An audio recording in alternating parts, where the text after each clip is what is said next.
Welcome to the Terrible Podcast with your hosts from SteelersDepot.com, where you can find all your latest and greatest Steelers news. It's Dave Bryan and Alex Kozora, always lit, talking Steelers.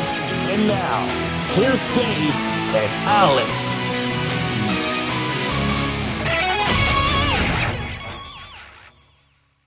Welcome to the Terrible Podcast, Season 16, Episode 71. He's Dave Bryan. I'm Alex Kozora, SteelersDepot.com. Thanks for being back with us this Wednesday. Steelers Nation getting ready for all the marbles to be played for on Sunday night between the Pittsburgh Steelers and Baltimore Ravens. Had Mike Tomlin's press conference on Tuesday. Pittsburgh will at the practice field on Wednesday. And we will begin to get a good look at the injury situation, health of this team, of course, starting with TJ Watt, because his status is very much up in the air for this Ravens game. So, Dave, how you doing? Happy last day of 2025. Yeah, here we are, December 31st. Happy New Year's Eve to everybody, and hopefully everybody stays safe tonight, first and foremost there, and starting to get worked up and do more tape study for the upcoming Sunday night game, as Mike Tomlin called it on Tuesday, AFC North Championship game week. Yeah, I'd rather not be in that position.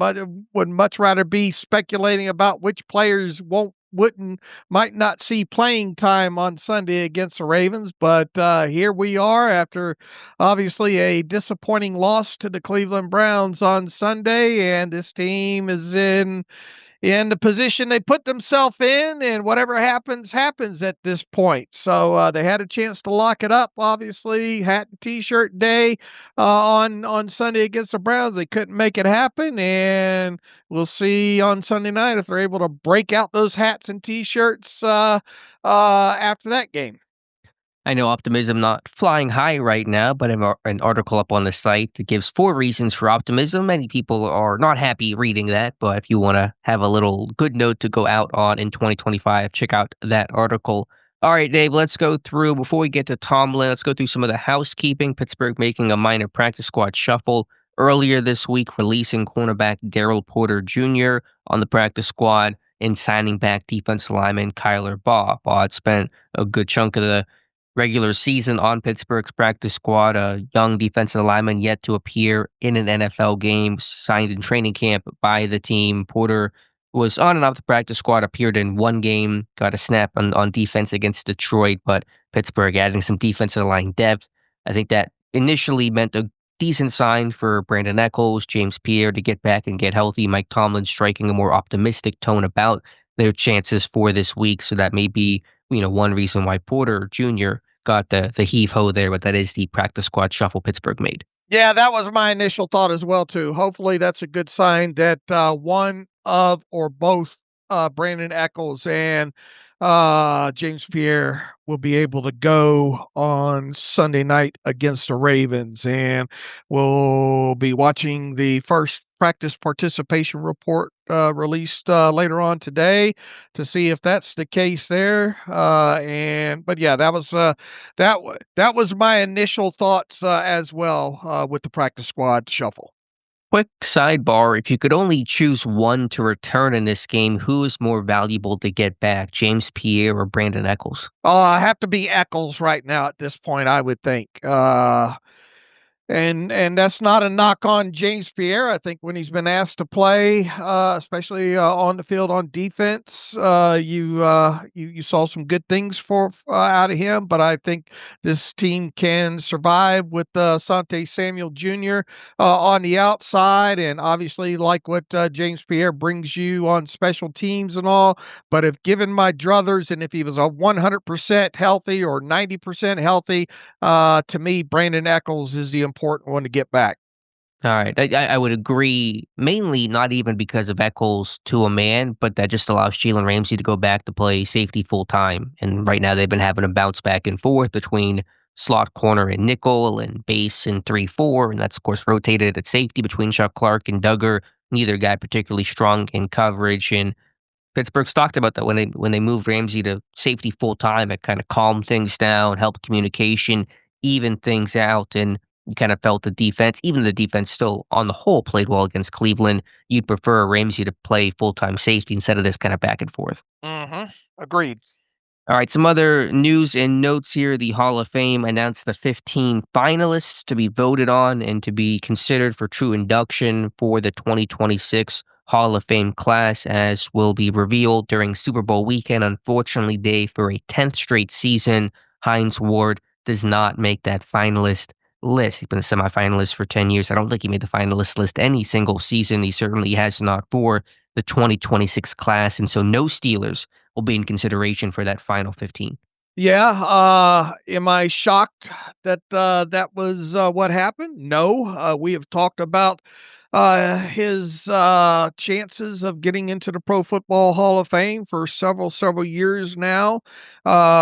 Just because of the log jam at the wide receiver position, I think postseason awards, kind of hurt him.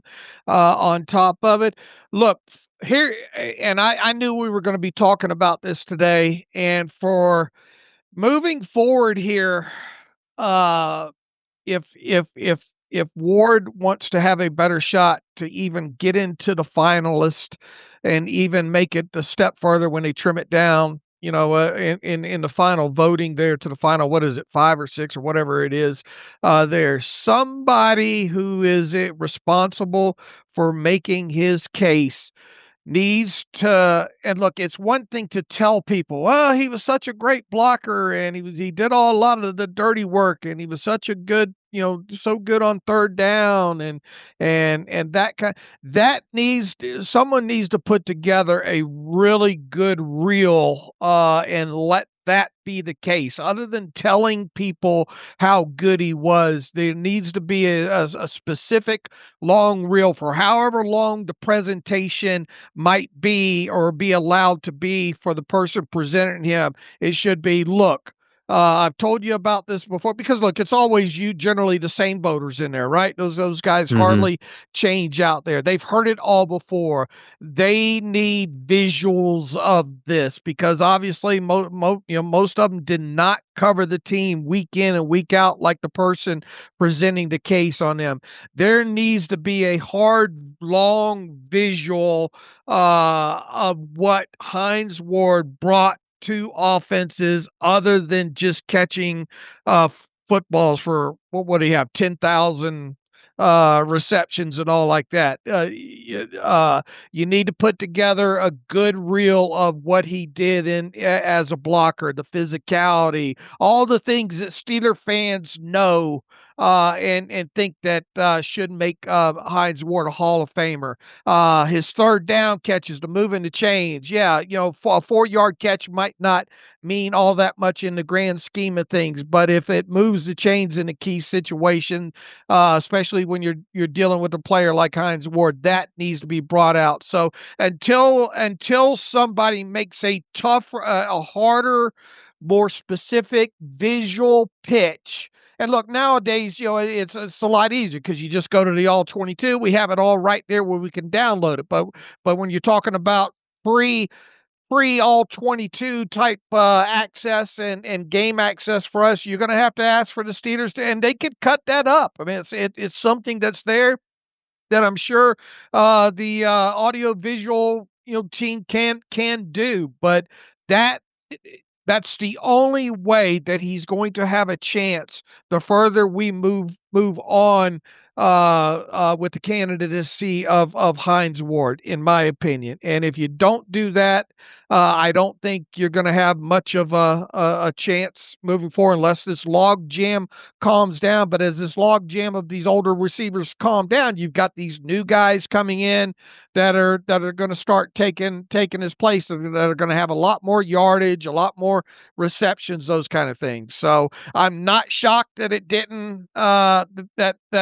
that Ward is not a finalist again. I think it's going to continue to be hard for him to get in unless a better job is done at presenting his case over the next couple of 2-3 years.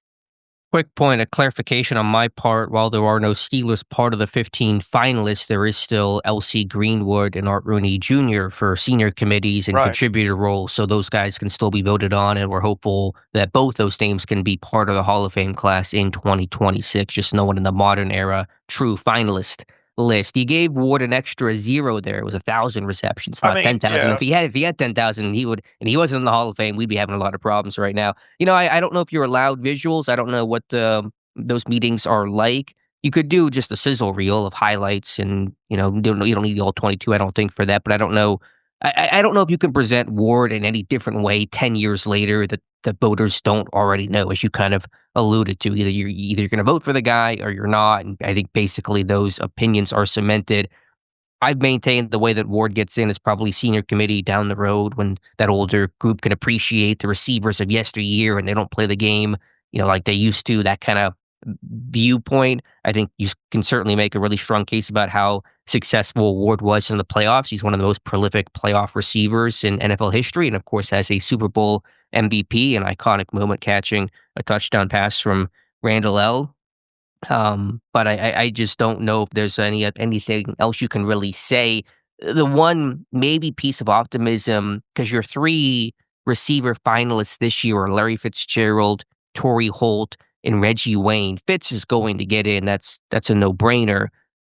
Next year's class, I don't think there's really any other receivers being eligible except for Antonio Brown, which I'm going to assume is just persona non grata, and he's not going to be considered this early, maybe way down the road, but even then, that's pushing it. So if Fitz gets in this year, that lane kind of opens up. Now he's still behind seemingly Holt and Wayne, but maybe 27's the year when the field is a little less intense. All right. Yeah, I had another 0. So 1,000 yards, or 1,000 receptions and over 10,000 yards, over 12,000 yards. So, and I mean, it all looks great on the resume there. It does. But when you look at the All Pro, he was never a first team All Pro, right? Right.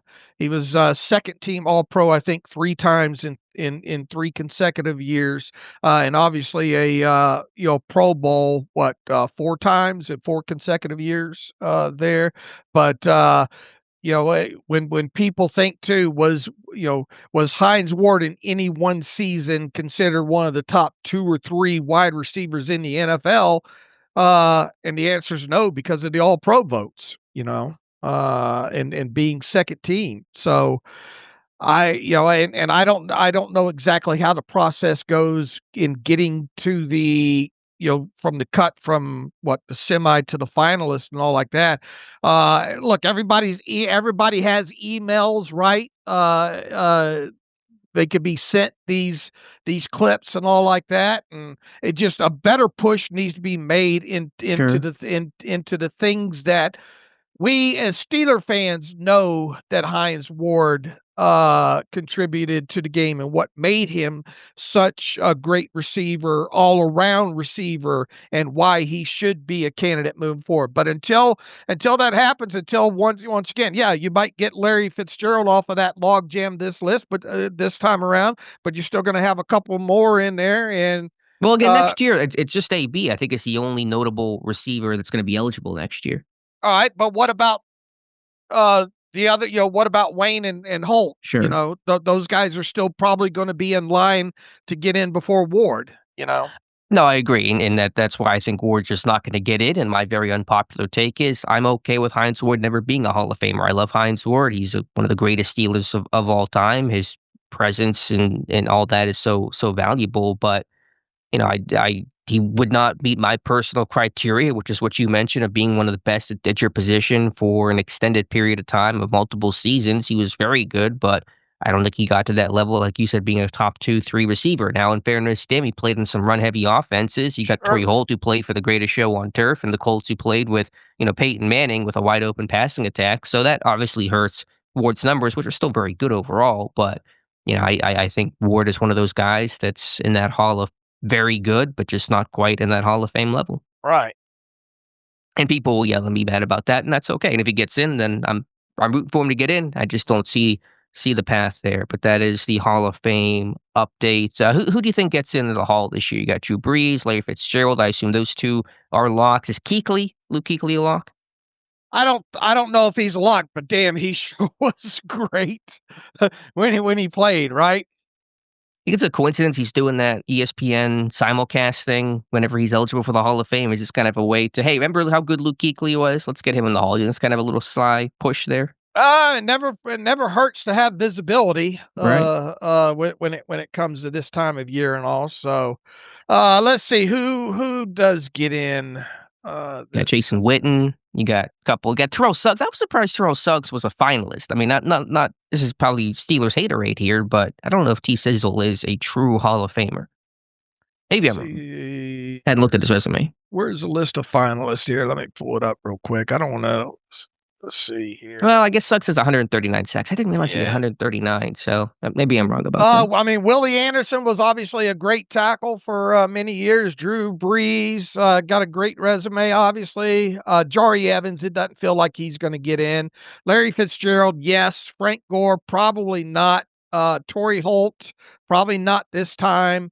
Luke Kuechly has a chance. Eli Manning, I mean, the Tom Brady slayer, so to speak. Terrell Suggs, Adam Vinatieri. Kickers have a tough time getting in. Reggie Wayne, Kevin Williams, not going to get in. Jason Witten has a chance. Darren Woodson, I think, has a chance. Marshall Yonda, probably not. So, Breeze, Fitzgerald. Man, you're going to put two quarterbacks in. I mean, Eli Manning is one of those questionable ones. Witten and Woodson, I would think. Yeah, I think from my list here, if I can try to pull up where the final 15 were, if I had to vote, Willie Anderson, Drew Brees, Larry Fitzgerald, probably go Kuechly, and then I would put in Vinatieri, the clutchest kicker in NFL history. He's got my vote. Yeah, just kickers. Excuse me, kickers have a tough time though. Yeah, no, there's very few specialists in the Hall, but I think Vinatieri separates himself for all the iconic playoff moments. But we'll see. Come Super Bowl week. One other just kind of quick housekeeping note here: Pittsburgh inviting in a couple players for tryouts on Tuesday, mostly defensive backs, including Zy Alexander, Danico Slaughter, also one H-back type in Jaheim Bell. So I don't know if that's going to be a signing there. It's obviously no real replacement for Darnell Washington, but Pittsburgh taking a look at some DBs. Yeah, it feels like a bunch of futures guys that they've been, bringing in almost out the last 3 Tuesdays or something like that. So I imagine they're going to pull from several of these come. Hopefully not as soon as next week, but it could be if they're obviously eliminated and start once the future signings get open there. Yep, someone's season ends Sunday night and the offseason begins Monday, and hopefully it's all the Pittsburgh Steelers. Let's dive into the health of this team. Mike Tomlin holding his usual Tuesday press conference and overall giving a positive update on the injury situation of this team. The one negative note, obvious as I think it was and is Darnell Washington out for this game with a broken arm. Tomlin did not want to commit about Washington's status past this week if there are more games to be played. Jerry Dulac reporting that Washington expected to miss the entire postseason regardless of any sort of run that Pittsburgh makes. Or Dr. Mello has a great post up on Washington's arm injury. I still can't believe he played a couple snaps after that. That's kind of insane. Can't believe any trainer didn't realize his arm's dangling there and didn't keep him on the sideline, but that's all, I guess, kind of spilt milk. So Washington out, obviously, but giving optimistic signals, starting with T.J. Watt, says he's most optimistic Tomlin is about Watt's return as he has been post-lung surgery, and then giving similar optimistic views on Isaac Seumalo and James Pierre and Calvin Austin and all the injured players.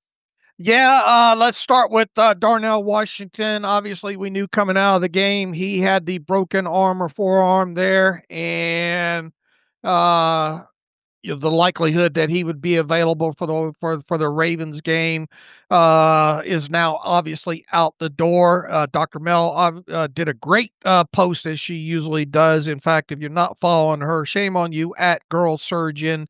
She does great Doctor is in post, and she does stuff going into games with some previews as well for us, and has for a long time. So shout out to her on that.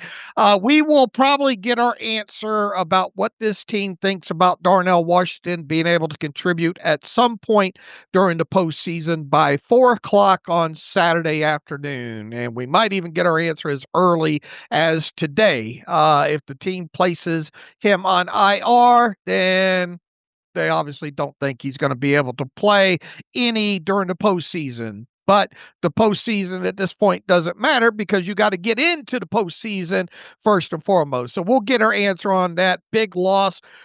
And Mike Tomlin talked about how you could go about replacing a guy like him, and he talked about the eligibles and the guys that technically aren't tight ends, i.e., Spencer Anderson. I think that at the very least, and you can combine this with Isaac Seumalo, hopefully returning from his tricep injury this week. The saving grace, and this would fall in. I don't know if this is part of your optimism post, but if you got Isaac Seumalo back at left guard this week, at least you could dedicate Spencer Anderson to being that extra tight end. And anytime that you ran 12 or 13 personnel, you could go the eligible route. You've got at least an accomplished guy that can do a lot of the things that, and probably not to the same degree, obviously, but a guy that you look. This team ran well after Washington left the game against the Browns, right? You know, they still ran the football reasonably well. So if there's anything to be optimistic about in light of losing Darnell Washington, it's a fact that hopefully you'll get Seumalo back, and then you can run still a lot of your jumbo stuff with Spencer Anderson being dedicated to being that extra guy on the end of the line of scrimmage. Yeah, I think the two really three, I should say, injury situations are TJ Watt, that's a given, but then Seumalo and Echols, and not just for the players individually and their impact and their positive contributions, but that domino effect, as you said. Seumalo returns, Anderson can play full-time tackle eligible, not have to do the shuffling back and forth, and can really kind of focus in on that role, which they need him, especially with Darnell Washington being out that jumbo package as Anderson and Washington has been so effective this year. So to not have Washington to then potentially have to kind of shuffle Anderson around, which they've done this year, but it kind of comes at a cost, would be really valuable to not have to deal with that. And then Echols, as I said, for Ramsey to go back and play full-time free safety. So those are the real situations I'm watching this week. All right, and then obviously TJ Watt, the big name in there as well too. And Mike Tomlin was asked various forms of questions related to trying to get out of him. Does he think Watt will play? Is it up to Watt? And would he be okay if Watt, could we see a situation where Watt is used on a limited basis? And my thought on that is, can you see if Watt is suited up for a game and gets the green light from the medical staff and the team, but his own green light that he's ready to play? It's hard to imagine TJ Watt being on the sideline for very many snaps. Now, sometimes you got to protect somebody from themselves, obviously, but if TJ Watt says he's ready to go in this game, the doctors say he's ready to go in this game.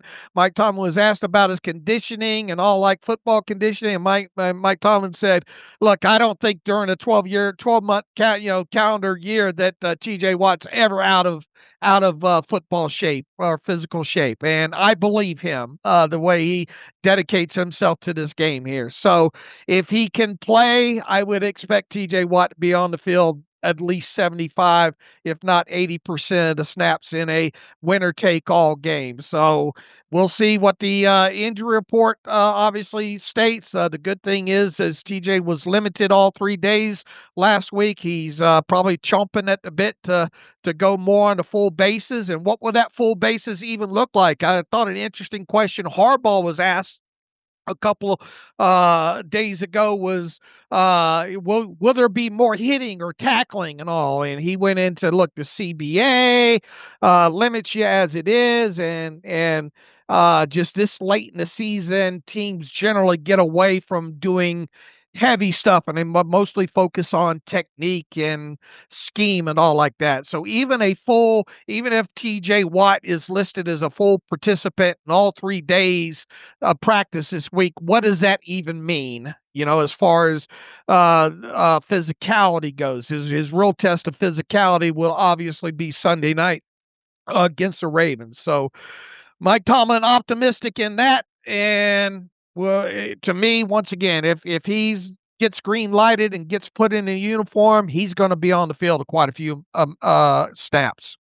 I do think that full participation status is meaningful, although we don't know exactly what he did or didn't do last week when he was limited all week. From some of the reports and the video that I saw, it was basically just a cardio week. It almost kind of felt like his hold-in moments in training camps of years past, where he would just do stuff on the side, do a little bit of individual work, and not do anything super intense. And obviously, full participation means you're in the team reps, and it probably won't be in pads, but you're really kind of locked in. So I think it's certainly a meaningful distinction if he does go full starting with today's practice. One interesting point that we can plot about how much you could expect Watt to play, go back to 2022 after he suffered that partially torn pec, his first game back after missing, 2 months. In week 10 against New Orleans, he played 37 snaps. That was 78.7%. And it slowly ramped up into the low to mid 80s throughout the rest of the season. So I think that number that you hit, about 75, 80%, is probably accurate. Just kind of using 2022 as our guide about, Watt coming back from an extended absence. He'd probably be out there for about 3/4 of the time. And then obviously, if you can hold the Ravens to only running 55 to 58 plays, even better, right? Sure. Yeah. Just in general, the fewer times you have to go out there and tackle Derrick Henry and contend with Lamar Jackson, assuming he plays, he's apparently going to practice on Wednesday, which is a big step for him because he normally does not practice on Wednesday. So that's going to be big for them. But yeah, the less time your defense has to be out there, Watt included, then that's good news. Unless that means Baltimore's hitting a bunch of big plays, but I get your point. All right, we already mentioned Echols and James Pierre. The optimism, hopefully both those guys be back. We mentioned Seumalo with the triceps has missed. Has he missed the last 2 or has he missed the last 3? Missed the last 2, right? Seumalo, yeah, I think it's the last 2. All right, and then Calvin Austin III, we'll watch what happens with him and that hamstring this week. And the other one that Mike Tomlin mentioned was Malik Harrison with a bone bruise. And boy, they sure need him in uniform on Sunday night against the Ravens. And we'll obviously be watching out for him. I imagine there's going to be a couple of rest guys. The standard kind of rest with Cam Hayward. Cam Hayward's playing fantastic ball this year, and it's unfortunate that if the Steelers lose to the Ravens on Sunday, we don't get to see Cam Hayward in the playoffs because Cam Hayward once again has put together a phenomenal season there. But the next few days we'll be watching the injury report with the highlighted names that we just went through on. No doubt. And again, for Baltimore, Lamar Jackson seems to be trending towards playing. It is not definite yet, but that seems to be where things are going. But Harbaugh talked about Wednesday being an important day to get him on the field and go from there. Jackson's situation can always feel a little fragile and uncertain, so we'll just have to kind of wait and see throughout the week, especially dealing with a back injury that can be very, fickle for those who've had back injuries before. All right, Dave, let's go to the rest of Mike Tomlin, what he had to say. And the number one thing that I wanted to hear from Tomlin, even if it doesn't mean a whole lot, I suppose, is why did Roman Wilson only play 9 snaps? Why did he only run 2 routes and have 0 targets on a day where your receivers contributed very little to your offensive success or lack thereof? And Tomlin gave an answer I don't think passes the smell test, but you tell me. He says, quote, particularly when you're not winning third downs, I don't think anyone plays as much as they would like. We've had this conversation many times about running the football. I felt really good about our run plan. I thought we had an opportunity to really control the game through those means, and we did not have a bad running day, but we certainly did not have as good a running day as we could have had we converted more possession downs. And I think the same could be said about levels of participation for guys like Roman and thus their ability to impact the game. A lot of answers on the run game about a question on Roman Wilson. I know possession downs were abysmal, 3 of 18 in total, but he still ran 65 plays. You had a lot of plays in this game, and yet Roman Wilson hardly involved. Yeah, very Jedi mind trick type of answer to try to get you going down a different direction than what the obvious question was there. It's more of this is not the droid that you're looking for Yes. type of answer there to borrow from Star Wars there. But and then once again, our charting shows that he was only ran 2 routes, 7 run plays. I'll tell you this: what we better see if he is in uniform on Sunday night against the Ravens, and if he's only going to play 9 or 10 snaps, you better flip the script. Meaning it'd be probably wise because he's probably going to be, if he's out there, they're probably going to be saying, well, in this last game when he was on the field, they ran the ball more times than they passed. So, you might want to flip the script, and he will probably be the forgotten guy when it comes to coverages and all like that. Now, is this an instance of Aaron Rodgers not trusting him, Mike Tomlin not trusting him, Arthur Smith not trusting him? Boy, Mike Tomlin sure did pump him full of air that last week, right? With Bob Labriola and the press conferences and all like that, on the heels of Roman Wilson being a healthy scratch 2 weeks in a row, and then we get nine snaps out of him, with only 2 of those being putting him out in routes and all. So it was a non-answer is what it was. Yeah, I don't think it really makes sense. If he ran 50 plays in this one, then maybe you could justify the answer of him just not getting out there more. I know the offense lacked a rhythm, and I guess you could try to argue that if you got some longer drives, you more naturally have receiver rotation than when you're just kind of going 3 and out, as Pittsburgh often did. But, Scotty Miller played 42 snaps, MVS 54 snaps. You certainly could have gotten Roman more chances if you would have liked to, and just rotated it out a bit more naturally and evenly. 65 snaps for Pittsburgh is one of the highest number of snaps they played as a team, as an offense this season. So I think lack of opportunity, which is basically Tomlin's answer, does not jive with the numbers of this game. Now, will he even be active for this game if Calvin Yeah. Austin's healthy enough, ready to go? Obviously, they'll need at least 5 inactive players. They could need as many as 7 if they have a couple of elevations on Saturday. Will Darnell Washington be on IR and thus save you 1 inactive spot that way? We got a lot to figure out here. And do they even need to dress all of those wide receivers? And if one wide receiver was not to get a helmet, who would it be? Roman Wilson, because if Calvin Austin dresses, and Wilson's only playing 9 snaps when DK, Metcalf, and Austin are out, then I assume Wilson is not part of the plan when Austin's back. So I think Wilson, depends on the full health of this team, but they're generally getting healthier, so it probably means Wilson wouldn't dress. All right, because you would think that if you get James Pierre and Echols back, right, they're not going to be on the inactive list. If you get Austin back, he's not going to be on the inactive list. If you get Seumalo back, he's not going to be on the inactive list, and you probably don't elevate Driscoll. He's out of elevations too, I believe. Okay, so he's out of elevation. So that's another sign that potentially, hopefully, Seumalo be back this week. Either that or what you do is what you IR Washington, and you sign Driscoll, I guess, to the 53. That's one way around it. But all this could be a moot point of getting mad over Roman Wilson in this one game, because he could wind up being a healthy scratch again on Sunday night.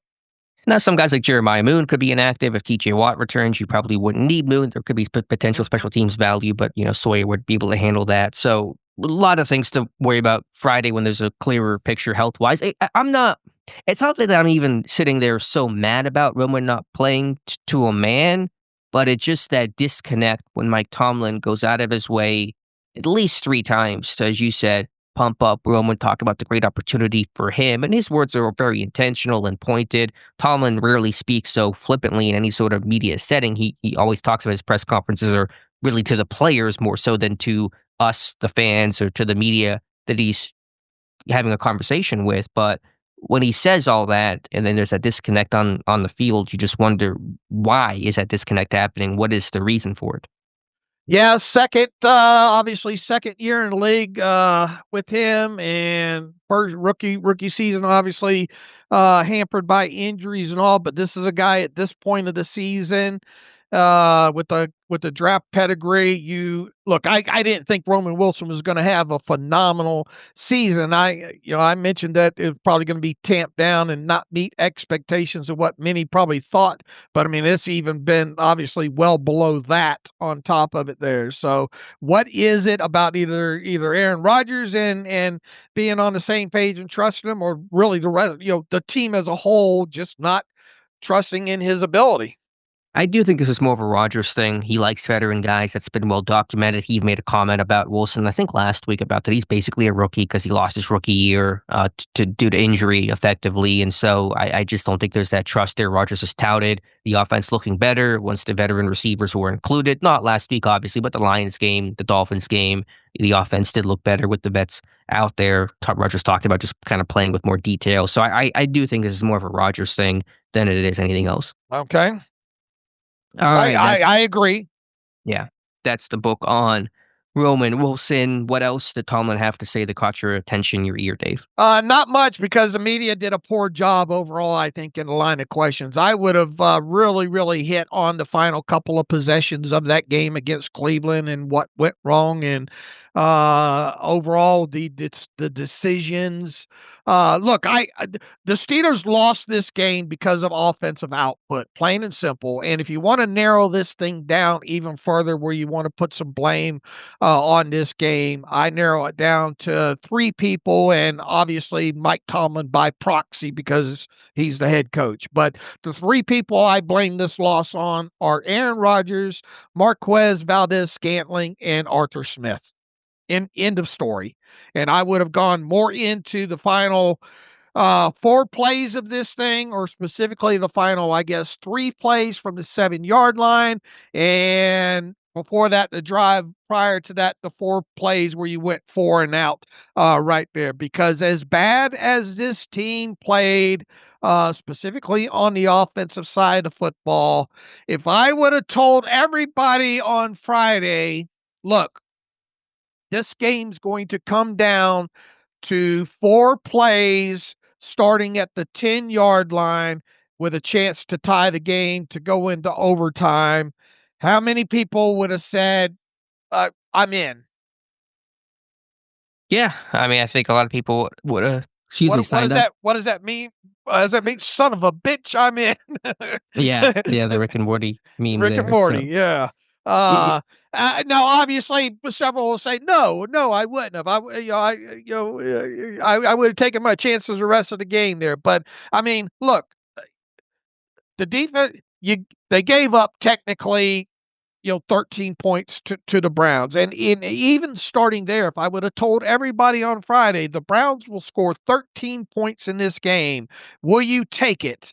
Everybody says yes in that. And then everybody thinks that the Steelers win that game, especially when they win the turnover battle 2-0, on top of it there. And I'm not trying to gloss over, obviously, what happened the rest of the game there, but the fact that they got into two final drives with this thing, with an opportunity to win the game, and specifically the final one when they get down to the 10-yard line, I'd like my chances. The problem is they didn't give themselves any good chances, specifically on those final 4 plays there. So I would have liked to of Mike Tomlin to be hit by every different angle on the final 2 possessions of the game, and why they couldn't put the ball in the end zone there in the end. And I would have liked to have him ask more about what he thought about the Aaron Rodgers decision making, because Aaron Rodgers did not have a great game. A lot of predetermined throws, it felt like, in this one. And then obviously on the throws that he did push down the field, he didn't, the decision making not only was poor, but he didn't give his guys chances to even get some of those balls. And obviously late in the game, MVS and the miscommunication with him. That's why I say I think you can boil this down this loss down to Aaron Rodgers, Marquez Valdes, and you put up a great video this morning about, MVS was not winning, and he was not. So that's on him. Aaron Rodgers was just not great with his decision making almost predetermined throws on a lot of on a lot of key throws in the game. And then Arthur Smith is obviously in charge of the offense. Got to do better down there on those last four plays to scheme something up a lot better than what they did at the end of that game. And then obviously Mike Tomlin by proxy because he's the one that oversees this mess as it is right now. I was thinking about this. Do you remember the early OPI that was really incorrectly called on MVS that negated that slot fade to Scotty Miller? Do you think that played a role in Pittsburgh calling kind of less picks and rubs and true man beaters on that last sequence? Do you think that it had an impact when Pittsburgh saw they were calling OPIs pretty tight? And then you parlay that onto the Lions game, I guess, and what's in the back of your mind there. Could it have? I don't know. That would be another great question that Mike Tomlin should be asked. It's a question Aaron Rodgers should be asked today, and it's a question Arthur Smith should be asked on Thursday, right?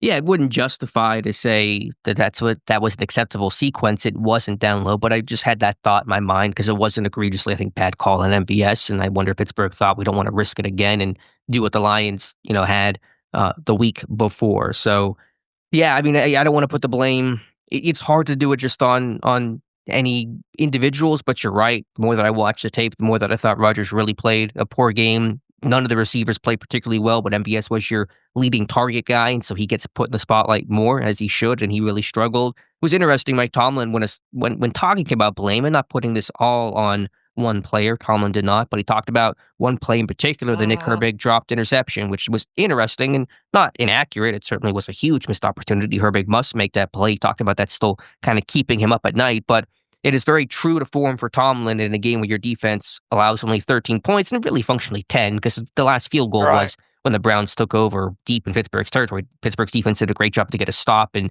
force the field goal and give your offense one last chance to go tie the game. It is very on brand for Tomlin to not talk about any specific moment besides a defensive one in terms of assigning blame or evaluating a game in which your offense scored 6 total points. Yeah, basically he's saying our defense was not our best offense, and that's why we lost the game.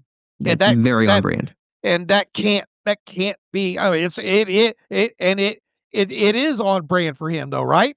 100%. That's he always leads with defense. He's a defensive minded guy. You certainly understand where that thought comes from, but that's always his focus. Yeah, our defense didn't score enough points. Yeah. Yeah. Our defense should have outscored our offense, and the fact that it did not was the reason. It was a big reason why we lost this game. Again, it was a huge play. Herbig has to make that one. There's no question about that. But it is notable when Tomlin, because he often does not go into specifics, and he certainly did there, and that certainly raises an antenna or two. Yeah, let's not forget that the defense took the ball away 2 times, and you got 0 points off of those as well, Yeah, absolutely. So, I forget exactly kind of the rabbit hole we got down to this point. Well, we're talking about Tom, and there are a lot of questions about Watt. I think we covered that. Look, I mean, we can talk about what Tomlin actually said about Watt particularly, but it's only going to matter what happens this week in practice and then how much and how he looks during the game on Sunday. He was asked about Freiermuth and what was, I guess, the only other really interesting thing he was asked about was the usage of Freiermuth of being a zone beater. And he says, you often talk about how good Pat Freiermuth is against zone. Have you found that to be the case with Jonnu Smith as well? Is that just the nature of the tight end position? Is he the same way? And Mike Tomlin says he's certainly capable. Whether or not we choose to is another story. Is there a story within that? He's certainly capable. Whether or not we choose to is another story. We build plans week in and week out in an effort to highlight them, and particularly them relative to what we anticipate from others. So, some weeks are zone weeks, some weeks are man weeks. Different people are highlighted based on the matchups in those discussions. So he's certainly capable. Well, okay, all you said is Jonnu Smith capable of working against zone? And he basically gave a 3-sentence answer, just basically saying yes. I think he kind of says no, otherwise he would have said yes to begin with. I think it wasn't a big endorsement of Johnny Smith being a zone beater the way that Freiermuth is, and so Tomlin just kind of gave a very generic, muddied answer to it all. If I would have told you these tight ends would have, at the start of the season, would have combined to have the catches that they have on the season, you would have probably at first asked me who missed the most time due to injury, right? Yeah, I mean, what are the totals for the tight ends this year? Well, I'm glad you asked. I'm pulling that out because we're going to go down some rabbit holes here, I think, today. Pat Freiermuth, 38 catches, 430. Take your shoes off here. Yeah, I'm doing that. 38 catches for 435 yards. And 4 touchdowns. Let's put the touchdowns. Okay, 4 touchdowns. Johnny Smith, 37 catches. Does it feel like Johnny Smith only has one fewer catch than Pat Freiermuth? Well, the yardage is telling because he's literally Right. averaging 6 yards a reception, which is a Right. running back number. All right, Johnny Smith, 37, 220, and 2 touchdowns. 220 is insane. And then Darnell Washington, 31 for 364 and 1 touchdown. I don't know if you want to throw Connor Hayward in on this. 2 catches, 18 yards, and a touchdown.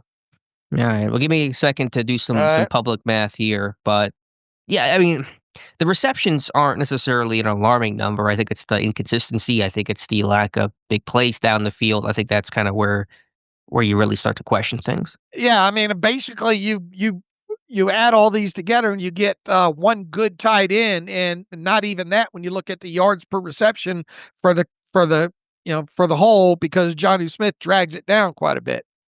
For the tight end totals, hopefully my math is correct here. 108 receptions, 1,019 yards, and 8 touchdowns. What would I have guessed that, before the season? I'd have to go back and compare that to my stat prediction. I guess on the surface, maybe that's not unreasonable. That's what, the 10 yards a catch? distribution might be off from what you thought, but in other words, the aggregate you think might be close. Is that what you're trying to say? Yeah, maybe. It's just the tape and Freiermuth going invisible. Like Freiermuth's numbers, if you just looked at them overall, they might not look terrible considering the tight end usage and splitting time and all the, Rodgers spreading the ball around. 38 catches, 435, and 4 touchdowns, 11.4 per reception. He'll end the year with 40 receptions, get close to 500 yards, and maybe get a 5th touchdown. Given that Johnny Smith's addition, Metcalf getting his target share, that on the surface may not look horrible, but you just feel I don't feel that impact on the tape. Again, you see him in this game against Cleveland. Only involvement was end of half, end of game. No other part of the game was he involved, and I just can't wrap my head around that. Right. Now here's the other thing there. If I would have told you Freiermuth heads into the regular season finale with 435 receiving yards, you would have probably asked me how many games he's missed, right? Well, maybe, but I didn't expect him to have the same consistent 60 catches, 600 yards like usual, because Johnny Smith's presence was naturally going to bring some of that stuff down. I think I can go back and check my stat prediction for the season way back before the year began. It was 50-something receptions. It was kind of down about 10 catches, 100 yards. So, by season's end, he won't be tremendously off that mark, I don't think. He'll be off of it a little bit, but not radically so. All right, here's the crux of it all. For an offense that we went into the season thinking the tight ends were going to be involved quite a bit in the passing game, this has not met expectations. No, it hasn't. I think you look at the tape and just the overall impact, and Johnny Smith's been a complete non-factor. There is no chemistry with him and Rodgers, and he's been getting too many snaps, and that's been a big problem. My preseason stat prediction for Freiermuth was 52 catches for 535 yards and 4 touchdowns. Again, he won't be that far away from that, assuming he doesn't get completely goose-egged in this finale. So, but again, the actual impact and the weight of that has not felt the same. All right, Pat Freiermuth needs 65 receiving yards in the finale to reach 500 for the season. If he does not get there, and assuming Kenneth Gainwell does not get 78 receiving yards in the passing game, this will be the first time since 1998, was it? That the team has only had one pass catcher over 500 receiving yards in a season? Yeah, that's interesting. And it's not like a lot of guys got hurt either. So that's even all the more disappointing. Although it's notable, Baltimore only has one player over 500 yards too. So both teams kind of singing that same song for this winner take all finale. All right. It was either 98 or 99, I think. And Louis Lips was the leading receiver the last time it happened. It was That would have been 98. Lips didn't play in the late 90s, did he? Hold on a minute here. I put it up in my timeline yesterday. Yeah, I forget the year. I just saw the stat briefly last night because Lips last year was 91. I mean, it doesn't matter. Maybe it was 92 or 91 that I was thinking of. Okay. Hold on here and I'll pull it up. I put it. In fact, Josh wrote a post about it yesterday as well too. So let me see if I can find it real quick here. Wasn't 91. They had Lips and Stone and Eric Green go over 500 yards that year.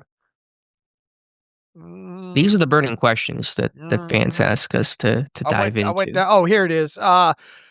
Good chance the Steelers wind up. Okay, 1990 was the last time it happened, and they only played obviously 16 games back there. Louis Lips that season led the team with 50 receptions for 682 yards and 3 touchdowns. The second leading receiver that year, as far as total receptions, was Merrill Hodge, and the guy with the second most. Let's see, receiving yards was Hill, 391 yards. Yeah, that was Derek Hill, who played 2 years with Pittsburgh. That was Eric Green's rookie season with Bubby Brister as your starting quarterback. All right, so you've got something with the possibility of being the first time in a passing league that hasn't happened with the Steelers since 1990. So, does Pat Freiermuth need 65 yards for the Steelers to have a chance to beat Baltimore on Sunday? I don't want to say that he does that and they win, but more involvement for Freiermuth I certainly would not be upset about, especially when the Ravens are down. A guy like Teddy Buchanan, they're a little thinner at inside linebacker since the last meeting. All right, what else from Mike Tomlin? By the way, I should just mention that Kenneth Gainwell is going to be the first Steelers running back or backfield player to lead the team in receptions since John L. Williams in 94, to kind of stick with your 90s theme on stats there. That was basically it from Tomlin. Like, the press conference was pretty bad. Mike Tomlin said he's committed to making sure that Aaron Rodgers' last game does not end on Sunday night with an uncertain future that lies ahead. So just saying that you hope that you win and there are more games to be played before dealing with the question that will dominate the early portions of the offseason. Will he or won't he when it comes to Aaron Rodgers' return? All right, now that we're exiting Tomlin there, we have Aaron Rodgers on tap today, and he was real short and to the point after the game, and not even necessarily. Did you take issue with that? People, I thought he was fine. I mean, it was short, but they just lost. I think he was just very frustrated, right? Yeah. As he should be. I didn't expect him to give the long answers that he gives after the win. I mean, it was noticeable that he was short and wanted to get the hell out of there. Sure, but it wasn't anything. Was I mad that he had? He should be angry. He should be short with the way and frustrated with the way that he played and the offense played in that game. Yeah, I mean, I would be mad if he was kind of upbeat and giving long answers and okay with everything. Yeah, he didn't say anything controversial or mean, or he didn't throw anyone under the bus. I saw one. I didn't watch the video, so maybe I'm treating this unfairly. I just saw the headline at hashtags about, Rodgers, go retire, stop blaming your players. He didn't blame anybody in this game. He said about himself that he didn't play well. He didn't really make any mention of any other specific players. So he actually gave a pretty, I'd say, optimistic statement about that we're going to bounce back. I'm confident. This team's done it all year. Like, I didn't think he did anything wrong in that presser. He was short and terse, but they just lost. Like, of course, he's mad about it. They just squandered an opportunity to win the division. He now can't rest in week 18. I'm sure he was very much looking forward to getting a week off. So, yeah, he was pissed, as he should be, but, like, he didn't do anything wrong in that press conference. Yeah, I agree. I definitely agree with that. All right, so we'll see what Rodgers has to say today. Mike Tomlin, again, intimating that TJ Watt will speak later this week. That will come on Friday. So that's at least the normal schedule in which Watt has spoken to the media this year. All right, we'll see. What'd you make of Adam Schefter's report? It really wasn't a report. It was speculation about Tomlin and Harbaugh, the loser of this game. There's a wide range of possibilities about what their future may be in TV, and that's being talked about. I'm seeing Peter Schrager talk about that today. What did you make of those Schefter comments? Well, didn't Adam Schefter just a week and a half or three, or right after the Buffalo game, say Mike Tomlin's not going anywhere? Yes, he did. I mean, so what has changed? You know. Well, a loss and a chance now that Pittsburgh may collapse again this season. Well, why was he so adamant that regardless of what happens, Mike Tomlin's going to be? But they blow with the wind. Sure. So yeah, I take it with a grain of salt. Yeah, I do with both of them, and I'll be surprised if either one of those guys are out of a job. Regardless of what happens Sunday night. That's where I sit right now. All right, fair enough. We'll, of course, see what things look like after Sunday night. Anything else from the Tomlin presser? I mean, what exactly did Schefter say? Am I wrong? He really didn't say much. He just basically gave the most vague answer of, we'll see what happens, wide range of possibilities, mentioned TV. I don't know if Tomlin wants to do TV. I don't think he's got a real hankering for it. But yeah, really, I don't think Schefter said much meaningful of anything. I mean, just back on December 6th, Adam Schefter continues to say that the Steelers are not going to fire Mike Tomlin after this season. He insinuates their option decision in March of 2026 for the 2027 year in Tomlin's contract will be telling.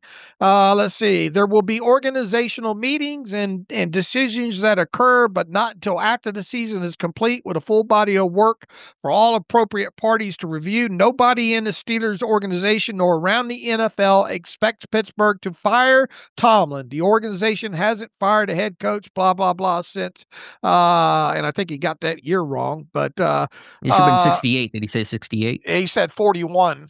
All right. Well, then he's wrong.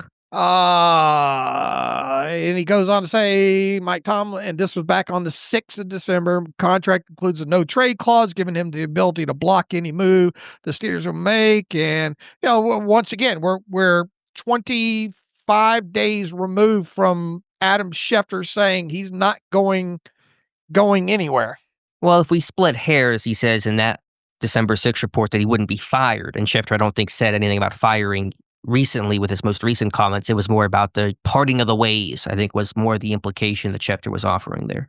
Well, I've got here on December 1st, it's hard to imagine that the Pittsburgh Steelers would ever fire Mike Tomlin. I don't think that day will ever come. The question is, does Tomlin want to walk away? And he hasn't in the past, and he gets to stay in that job as long as he wants. He's almost tenured in that particular job. If Mike Tomlin wants to leave there, that would be up to him. But there's been no indication from all the speculation in other recent years about him leaving. That has not materialized. We'll see if this is the year it finally does materialize, but in my mind, that's a choice that belongs to Mike Tomlin. So, okay, he's saying they won't fire him, but if Mike Tomlin wants to leave, or could, I guess, decide that he wants to leave.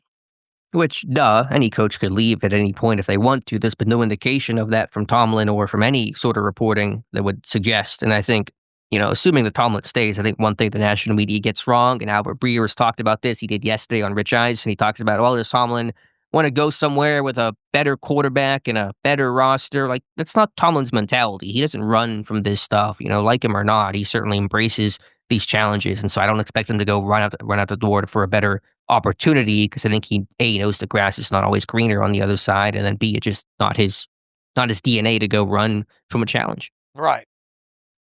But I know obviously there'll be a lot of calls for Tomlin to be fired or to move on if this team cannot win, or even if they do beat Baltimore and they get bounced to the playoffs, which is looking more and more like if whoever wins this game is most likely to face the Texans, and if not Houston, then probably Buffalo. It's not set in stone. There's even a scenario, very narrow, that Jacksonville could be the 5 seed, but it's most likely going to be the AFC North winner versus Houston or Buffalo wildcard weekend. Let's face it, this is the mid bowl, right? I mean, you got two teams in Baltimore and the Steelers that are really, really mid this year. What is more of a mid bowl, this one or Carolina versus Tampa Bay? Well, I think it's just kind of a bad Uh, bowl in Carolina, Tampa Bay. right. But you posted the adjusted net yards per passing attempt, or not? Yeah. But the stats in Pittsburgh's at what, .1? What's Baltimore at? They're even worse, if you can imagine.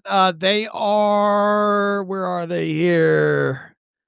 Wait, that's 2000, and let me pull up 2025. The Steelers difference right now, the Steelers offensive adjusted net yards per passing attempt number is 6.1, and that is a little less than the 6.2 whatever that I Mm-hmm. was hoping at least to be the bottom floor on. And then their defensive number is obviously higher than, it's not below 6, it's 6.0. So their difference is point 0.1. Baltimore is negative point 0.3. So you've got two very mid teams here at this point. And then Carolina and the Buccaneers are even worse at negative .6 and negative .8. So the winner of this game gets hat and t-shirts, but beyond that, you look at, but once again, you get into this Yeah. thing and you look at what else is out there in the AFC, and is it as juggernaut as it has potentially been in the past? Yeah, the Patriots are playing well with Drake May, but it's not like it, and Houston's got a fantastic defense, and the Chargers play good defense. They're not getting the offensive production that they really want. Who are the Denver Broncos, even though they got a good defense? Who are the Jacksonville Jaguars? Is it a byproduct of the division that they're in, where their wins have come from?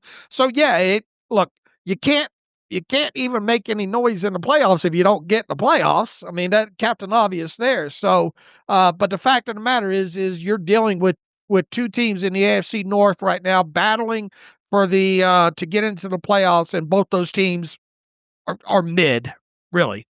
Yeah, I mean, that kind of sums up the difficulties of both these teams' seasons. So those Now, numbers kind of illuminate things well. yeah, and now that you opened up that can of worms, I mean, this stat, I know people hate stats because they're stats. It's not what, I mean, it's not visible as tape is. And yeah, obviously tape rules all and all like that. But and this stat now, adjusted net yards per passing attempt, is not new. It's at this point now, it's a fairly old stat, if we're being honest here. But you does anything tell does anything really tell a good picture still at this point when it comes to, and it's obviously just a passing stat, but I mean, this stat once again is kind of ruled supreme. You look at the teams that are already in the playoffs this year, and they're in plus territory, most of them when it comes to differential. Yeah, I think it's a great stat that kind of shows the health of a team. So I think it's pretty consistent with not just how a team, what the record is and their success, but kind of how you feel about the team in terms of the quality of that roster. All right. Now, obviously, you got one game left in the season, and the Steelers are just barely above in differential. But when you go back and look at the final rankings from the 2024 season, they had a slightly better offensive number of 6.2 versus 6.1 now, and their defense was better at 5.7 versus 6.0. So all that, I mean. What is this team? What has this team done? They're it's still a mid team as they were last year, right? Yeah, it's a team that's been like this for a while now, pretty stuck. 9-10 wins, wild card fringe. Maybe they get in, maybe they fall short, maybe they need help, maybe they don't. They get bounced one and done when they get in. Defense that's good but not great. Offense that's been usually pretty bad. It's been a little bit better this year, but yeah, it's pretty much the same team. And then I pulled all the numbers from from current 2025 through 17 weeks, and then all the way back to 2017.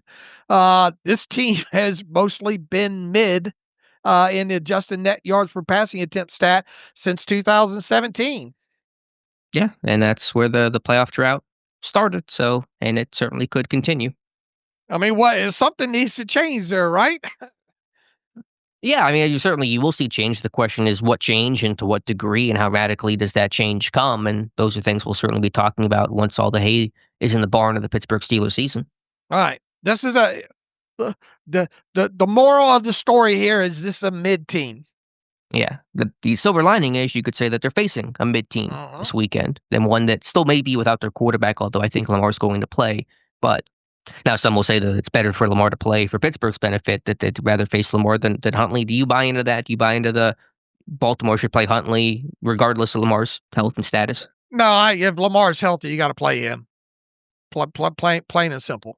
Yeah, I'd rather face Huntley than Lamar. Lamar's still a unique threat, and dealing with him is more energy spent on him than Derrick Henry, and there's always that trade off that you're balancing out. Even though Lamar certainly is not the threat that he has been because of those injuries in particular. Right. All right, Dave. I think that covers the media stuff pretty well. Let's go back in the All-22 of this game. Steelers and Browns over the weekend. Starting with the Steelers offense, we've kind of touched on it in a lot of ways already, but what are your takeaways of this offense, Dave? I thought they were able to run the ball successfully for the most part. I thought the run game was good enough to put this team in a position to win the ball game. I thought the offensive line, Tano, I thought played a good game. I thought McCormick played a good game. I thought Frazier did enough in here. I thought across the board, and look, people want to continue to harp on the narrative of did they pay too much attention to Myles Garrett? No, I mean they did what they've done in the past with him, and I think you went back and pulled the tape from earlier in the season. They dealt with him the way they normally deal with Myles Garrett. They dealt with Myles Garrett the way Mike Tomlin told you they were going to deal with Myles Garrett. You have several people coming out. Roethlisberger. I mean, who else has come out and said, that narrative's full J.J. of Watt, Rex J.J. Ryan. Yeah, Rex Ryan, all those guys and all in there. And look, I'm not using that as confirmation bias on my part. It's just that's the tape and the tape shows. Now, if there was one thing that I do kind of wonder about was some of the decisions made by Aaron Rodgers of locking in and predetermining made because, oh crap, I don't want to be number whatever, I don't want to be the sack record for Garrett. But then you roll back and you look, I mean, the MO of this offense has been to get the ball out quick, predominantly use the short game, take your shots when you can take your shots down the field, and then obviously hope that you have a good yak in this thing. Offensively, once again, my takeaway from the tape, and I went back through every offensive play on the All-22 this morning because I was up at 4:05 this morning. The run game I thought was fine, even after Darnell Washington left. I thought the pass and run blocking for the most part was okay. The shots down the field, they did not hit. I think that was mostly on Aaron Rodgers and the MVS in there. And then obviously the end of game sequence there was nowhere close to being acceptable there. So I boil this thing down to the play of Aaron Rodgers and the decision making. The play of Marquez Valdes-Scantling was not good at all. And Arthur Smith obviously is in charge of the offense, so he gets some blame in that. Then obviously Mike Tomlin, because it's his team in there. Had Aaron Rodgers played better and MVS got some separation in this game, all you needed was one play at the end. That's my takeaway. What a ghastly way to start the last day of 2025 to wake up and watch this abysmal Browns game on the All-22. So kudos to you for that, Dave. Yeah, but I mean, my takeaways are similar. Just no passing game at all, and you got lucked up in man coverage. And Pittsburgh really had no answers. They didn't call a lot of good scheme. There were a couple okay calls, and Rodgers missed some stuff. The fourth down throw to Scotty Miller. I mean, I know when you say predetermined, I know what you mean by that. He's got the matchup that he likes. Man coverage easier to read than zone, and so if you like the matchup one-on-one, like it's predetermined in the sense of you're seeing the coverage and you're seeing the matchup you like pre-snap. It's not predetermined in the sense of like he's breaking the huddle, going, okay, I'm going to throw to Scotty Miller deep here one-on-one. But it is predetermined on what he sees across from him is what I mean Yeah, by that. but I mean, that's every read. right. Well, I mean, yeah, in a sense. And look, you don't break the huddle saying, well, most of the time the ball's going right here, Mhm. But I mean, I could think of, I look, he did not look any other way than Scotty Miller on that deep one down the. He saw the matchup that he liked. He thought Sure. that was the one that Scotty Miller could win, and he from the snap of the football, the moment the football was snapped, he was going that way. Yeah, no, I understand that, but just from the pre-snap picture, the picture isn't changing, post-snap. But my contention is just, is that the right decision? Is that the matchup you really should truly be targeting in that moment, down distance matchup? And I would say obviously no, just based on Right. The Scotty Miller opponent, versus Tyson Campbell. everything. Like we said the other day, you got, sure, that's a matchup that you go hunting for in games, but do you necessarily go hunting for it with Scotty Miller on the other end, especially in a situation where you're playing a team with you're not getting boat raced in all this as well too. You can be a little bit more conservative in those Mhm. type of situations because you got to look at the big picture here of game circumstances, time on the clock, how important is this, and then look who you're dealing with on the other end, and who you're trying to ask to go make a play on top of it there. If it's DK Right. Metcalf, you think nothing of that at all, right? But It's more tolerable. It still is that you want to take right. the deep shot in that situation. Maybe not, but you understand the matchup a lot more than when it's Scotty Miller out there. And then not only that, not only okay, the decision was fine. Aaron Rodgers didn't even give his guy a chance to make the play. Yeah, it wasn't a particularly accurate football. I don't think it's completed really regardless because the coverage is good, but point taken. So, yeah, the issue is not necessarily with me, like, predetermining the read because I get the read, but it just is at the right read, and I don't think it is. Right.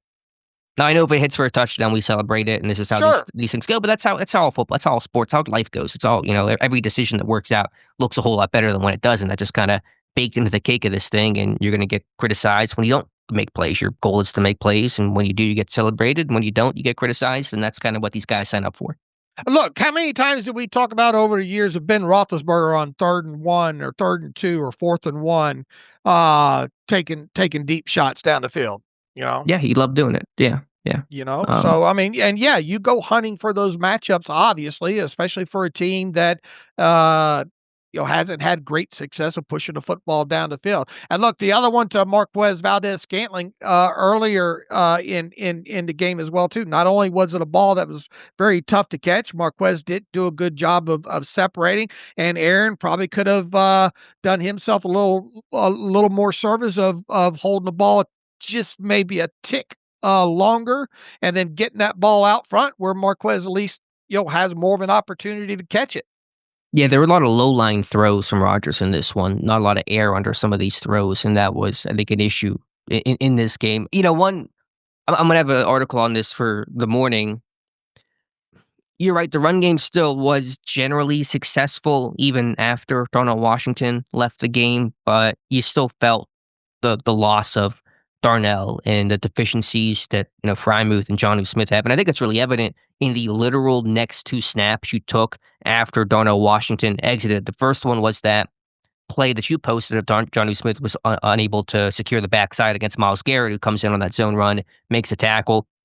You can't ask Jonnu Smith to make that block. I'm not blaming Jonnu Smith for not blocking Myles Garrett, but you certainly would rather have Darnell Washington in that matchup. And then the next play after that was that escort swing to Gainwell, where Frymouth can't block Devin Bush in space, and Bush blows it up for a big loss. Now, that's a tough block to make in space on a moving target, but would Darnell Washington, who likely would have been out there otherwise, been better service to execute that block? I think so. So it's kind of poetic in a negative sense that your first two plays post Washington, your tight ends can't make key blocks. Sure, and you could cherry pick the play by play in any game, and obviously in situations. But I'm just talking in general. I thought they ran the ball well without Washington in the game.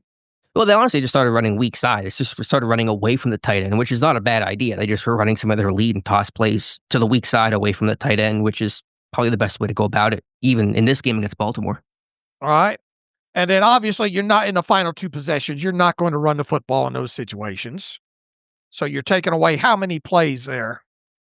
Not a lot, at least on that one next to last Well, one you was a went 4 4 and and out. and One, you had a lot on the two, last one. You had probably 8, 10 plays. 2, 3, 4, 5, 6, 7, 8 plays on the last drive, 4 on the one prior, and then the one prior to that, they ran three straight times for 7 yards, -1, and then they ran 3rd and 4 from their one of the biggest plays maybe to circle prior to the final 2 possessions of the game was the 3rd and 4 on the Steelers 49-yard line.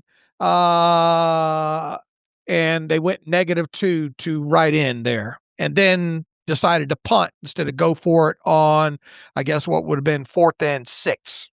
Yeah, I think that was one of those runs that Rodgers checked into, but that was a big sequence. That's why I kind of sat there and say the run game had some success, but you're left wanting more. You go 3 straight runs and you can't convert there. One issue, you talk about the Myles Garrett problem, and again, the game plan was largely the same, and so I don't take issue with that, but there is certainly a consequence to spending so much energy on Myles Garrett. Fewer guys out in the pattern, fewer route concepts, and then also you can kind of tell when you're running the football, because I think if you go back and maybe you can pull up that play, Dave, that 3rd down play that you're referencing, I think Rodgers had checked there, and there's no chip help to Garrett. It's just Cook over there on Garrett, which tells you this team's not passing the football. Otherwise, it'd be the tight end split out or the running back split out or something that would be clear help to Garrett. And I think that probably gave Cleveland an indication that Pittsburgh was going to run the ball on that play. Yeah, possibly. Was Roman Wilson in on that play?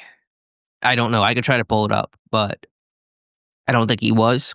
But I'd have to go back and check. But it kind of was telling, not just for the attention for Garrett in the pass game, but when you weren't giving Garrett overt and clear attention, it was basically a signal to the defense they're running the ball here, which was pretty consistent. All right. Did they run well enough to win the game, though? Yes. Short answer, yes. All right. That's my contention on it. And the pass game just gave you literally nothing in this game. All right. I thought the O-line did a nice job. I thought Frazier had some good combo blocks. Like you said, Fartanu, I thought played well. McCormick. So I thought that was all good. Right. Their offensive line, not the reason I don't think that they lost this game. Once again, I put this square on the shoulders of Rodgers, MVS, Arthur Smith, and then, as bad as they played, they were in a situation with 4 plays starting at the 10-yard line and could not get it into the end zone. Yeah, and not even really had a chance at it, which is even the most disappointing part of it all. And Roman Wilson, by the way, not in the game on that 3rd down play that we just talked about. Okay. All right, defensively, Dave, your thoughts? Sluggish start, obviously, giving up a couple of instances where Sanders was allowed to extend the play a little bit. He got him second level type of stuff, and they calmed down after the first 2. Look, I mean, who do you put the touchdown on? I mean, you can't put that on the coaching staff. You got to put that on the player and Duggar in that. What the hell he was looking at, I don't know. But, I mean, that ended up obviously being a big play in the game. And if anything, that should just be a defended pass in that situation. And hopefully you hold them to a field goal in that situation there. So, and then the first possession, obviously, I mean, any team, when they reach your side of the 50, you got to think it's an opportunity to get a field goal, right? So, they calmed down, and then look, we went over the stats the other day in the second half. They shut them down in the second half. They only allowed 3 points. The net yardage was minimal at that point. They did a lot better job on 3rd downs as a whole. Heck, they get off the field even quicker on one of those possessions if Cameron Hayward doesn't get the roughing call, because I believe that was a 3rd down play. I don't have much to add other than just the first couple of defensive possessions obviously could have been better.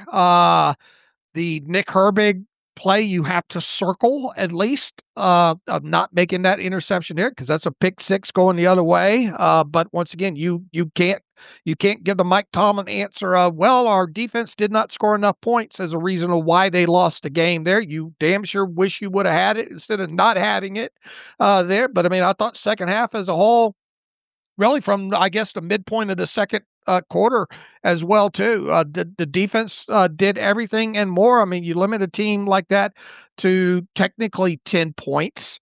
What more do you want them to do? Yeah, no, I mean, on the overall box score, you're happy with the performance. You're upset about the slow starts, though, which was frustrating. Pittsburgh came out flat on both sides of the football. Not to critique him immensely, but I think there's a conversation to be had, or at least a note to be made that Nick Herbig has really kind of gone quiet here. I know he battled a hamstring injury, probably wasn't at 100% for this game. The field wasn't very good either, but over his last 5 games, he has 0 sacks and 1 quarterback hit. And you need more production from these pass rushers. I still think the pass rush has not been where it needs to be. Highsmith has been really excellent. I know obviously when you don't have TJ Watt, it's certainly an impact, not just in the talent, but how offenses now can kind of be more free and not have to scheme so much attention towards TJ Watt. But I think your defensive line has not gotten the pressure, and Herbig's gone pretty quiet too, and of course, had that big dropped interception. Right, but if he makes that interception, then he's the star of the game. Well, What yeah, play, but he didn't make the play. Like Right. this is how the NFL Right. works. You got to make these Right. plays that are there for the taking, and he did not. And maybe that's Mike Tomlin's way of pointing them out in this press conference to needle them heading I into mean, this. Herbig knows. Yeah. The needle. He knows he has to make that play. But maybe Herbig has been quiet as a rusher in Pittsburgh. Without TJ Watt, they need these guys to step up. Derek Harmon and Y.A. Black, I think, have played well in a lot of regards, and Harmon's been great against the run, but where are the impact plays from these guys? Combined, Harmon and Y.A. Black have 1 tackle for a loss this season, and Black, I think, has it, or maybe Harmon has it, but either way, you want to get more pressure. Harmon has not had a sack in a long time, and his pressure has not been tremendous. So I think, Benton could have been better. He's, still a little hot and cold there. So you're looking for these guys to step up and make more high impact plays, not just good plays. Yeah, but all that said, this defense still took the football away twice in this game. Yeah, they did. I mean, Sanders gifted, the 1 duck for sure. But it's not just about this Browns game. I make that commentary about. It's about, okay, how do you win this Ravens game? You need these guys to make more of these high impact plays from your front, and I think there's still some to be desired about that group needing to make more plays. Well, in addition to obviously stopping Derek Harmon in this finale, they're going to have to take the football away from the Ravens to win this game. Plain and simple. And Baltimore's turned the ball over with relative high frequency. They played clean against Green Bay, but they've turned the ball over quite a bit before that. But I mean, Derek Harmon, no quarterback hits since week 6, the first Browns game. I don't know where Black's sitting, but it's not tremendous. And Herbig's gone quiet, and Benton can be pretty hot and cold. So, Highsmith's certainly giving you a lot of pressure, but it can't just be the one guy. So I just make that general point about this front. Okay. Any other thoughts I'm trying to think I had? I mean, the secondary just, again, pretty untested in this one. Hopefully Echols comes back. Like I said, so Ramsey can go back and play free safety. I thought the defense played well. Obviously, the run defense really tightened up. It was strong. I think the run defense has played well. If there is reason for optimism against Baltimore, this run defense has certainly improved, and Harmon's inclusion is a big part of that. All right, I think they missed like 8 tackles in this game. I thought one key one was kind of early when Malik Harrison came and had a chance to get Sanders there and missed him, and then Sanders completed that pass. I think that might have been a 3rd down. Whatever it was, it moved the chains in there. They did a good job in yards after the catch. I think 52 in total. I don't know how many of those are the adjusted net yards after the catch there. And I mean, but for most part, the defense did not lose the game for them, in my opinion. No, this is on the offense, obviously. I thought the pressure packages were released, but I think Pittsburgh blitzed 8 times and had 6 pressures. So I think you had some really good. You had Porter come off the edge, which rarely happens, to caught Cleveland by surprise. You had a couple nickel blitzes from Ramsey that got pressure. Highsmith came free off of one of those looks too. So I really like Pittsburgh's pressure package in this game to help kind of supplement some of the lack of, one-on-ones that Pittsburgh's not been always winning. I think Highsmith, again, has been playing great football, not just as a rusher, but in coverage, not in coverage, but as a run defender. And I made the note yesterday too that he's doing this without that inside spin. It's really not been a move for him in the last 2 years. He's not won off of it. Now, I don't know if he's getting residual benefit because tackles are sitting on that, and that kind of opens up other moves for him to win on. But when you're when your go-to move is taken away and you're still getting a lot of pressure and sacks, that says a lot about you as a rusher. All right. We can only hope that he sees Bobby Hart in the playoffs, right? Oh, in the playoffs, yeah. I think about Baltimore and Stanley on Sunday night, which will be a good matchup there. Right. All right, Dave, any final thoughts? No. I spent more time going through the offensive All-22 than I did the defensive All-22.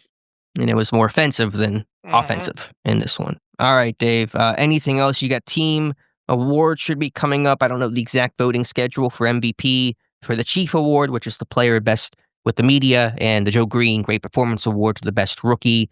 Can safely assume Derek Harmon's going to win that last one. What are your predictions for the other two? Yeah, it's going to probably be Aaron Rodgers for the MVP.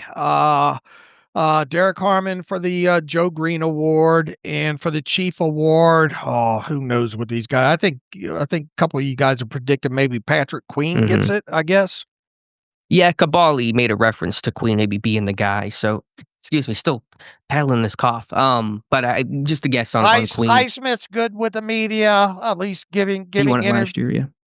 Giving interviews. So he probably not going to get it back to back. But Cameron Hayward probably not going to get it because he's obviously, I think, won it before. Ramsey's not going to win it. Oh, who else on the offensive side? I mean, Frazier talks when he's asked to talk. McCormick's always out front, but I don't think he's done it enough to. When's the last time an offensive lineman? Was Pouncey the last one? For the Chief? Yeah, who's won the Chief Award before? Rodgers could win it. I think he's the best quote with the media because he's pretty honest. Believe it or not, Mason Cole won it in 2022. Forgotten okay. Name there. Wouldn't have guessed that. DeCastro won it in 2017. Ron Foster, always a good quote, 2015. And it looks like the most recent Faneca won it in 2007. I mean, I suppose Rodgers could win it. Obviously, he's the MVP. But, Ben only won MVP once. I don't know how often these go to quarterbacks because it just kind of assumed like the quarterback is generally the most valuable player. Now in Pittsburgh, that's been a little bit different because it's been TJ Watt even over, Russell Wilson and Kenny Pickett and Mitch Trubisky. But, generally speaking, when you have decent quarterback play, that's the MVP. And I think the team kind of strays away from, otherwise Ben would have just won it every single season and that's not really fun. So I think Rodgers still wins it first year with the team. Is the MVP, but I wonder if it will go elsewhere just because of the implicit recognition that it's a quarterback. I mean, Gainwell could be the dark horse in it, I guess. Yeah, my predictions are kind of Rodgers, Gainwell, or Highsmith as your three possibilities. All right, Dave. Save me here for myself. Let's get to some reading emails and close out today's show. Yeah, you're starting to struggle here on me. I'm a first half kind of team over here. You're not keeping up with your conditioning and all here.